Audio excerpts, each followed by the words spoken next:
Hi guys, well, quite a short update today. Basically I've made a mistake and it's a change of plan, so I haven't got much to show you. But I made the cutout for this on my fret saw, and I used these wonderful new blades which I got from eBay very cheap. I'm not actually going to show the brand name because that wouldn't be fair. Maybe I made a mistake or something, but I've never known my fret saw behave like that. Anyway, the thing is, after I'd cut the hole out, it wasn't exactly right in the middle, and I could never find the middle again once I'd cut the hole out. So what I've done is I've made the hole quite a lot bigger, and now I'm going to make a round plastic plate, actually fix this to it, and then make it so the round plastic plate fits perfectly in this circle, and then that'll hold it exactly in the middle of this square. And I think I've got away with it there. The only thing is, right, I wanted to paint the numbers, very small numbers, because it's a miniature, around this area here, and kind of have this scoop just standing out that way, really standing out by standing in, because, you know, it's one of those less is more things. But that unfortunately isn't going to happen. I'm going to have to paint the numbers around here, and I think it's actually going to be astrology symbols and not numbers, because well, there are too many numbers in this world, if you ask me. Lots of magic numbers, they're great, but many more numbers than we need. That's my take on it. So what I'm going to do is make that front bit, stick it in there somehow. I know I'm going to have to cut this little hook off, but I'll put another hook in the back of the clock so that it can be hung up or stood up or whatever people want. But this is just plastic here, that'll come off fairly easily, I'm sure. Just grind it away with the Dremel and it should pop in. And then it's going to be out with the blue plastic, well, in with the blue plastic really, but the blue plastic's coming out of the box, that's what I'm saying.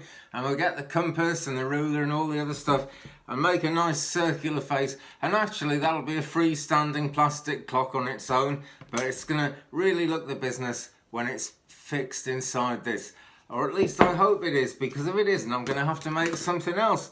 Because it is a subscriber giveaway after all, and I'm not just going to give you some rubbish if it doesn't work out. If it doesn't work out, this one is kind of waiting in the wings that I made the other day.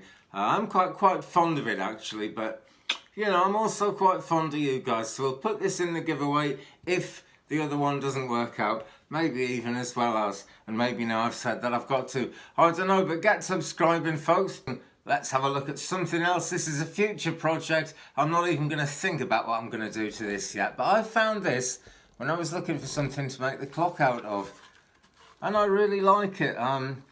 The Concise Encyclopedia, the Concise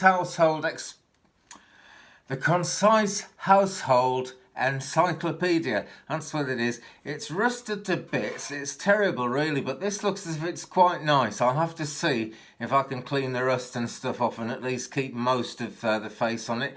I was going to turn it into an unusual clock, right, but I tested it and let's bring it back a bit, it actually works. I haven't got one to hand, but I got a kilo bag of sugar, and that's 2.37 pounds of sugar, and I just stood it on there.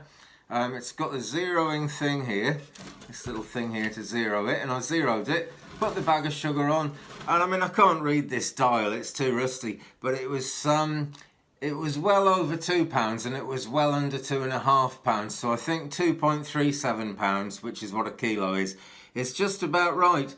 So what I'm going to do is I'm going to restore it as a kitchen scale, but not for ages yet, because first I'm doing this, and this, and then after that I'm doing the real medieval clock. Anyway, there we go. So there's always something interesting happening. Thank you so much for watching. Thanks for all the views that are coming in at the moment. I'm sorry it's kind of slow, kind of boring, not much really interesting happening in today's video. Tomorrow will be a world of difference. Keep it real, keep it twig, brother. Thanks for everything. Give me a thumbs up if you've enjoyed it. If you haven't enjoyed it, you know what to do. Leave me a comment. We'll share the journey. See you soon. Bye.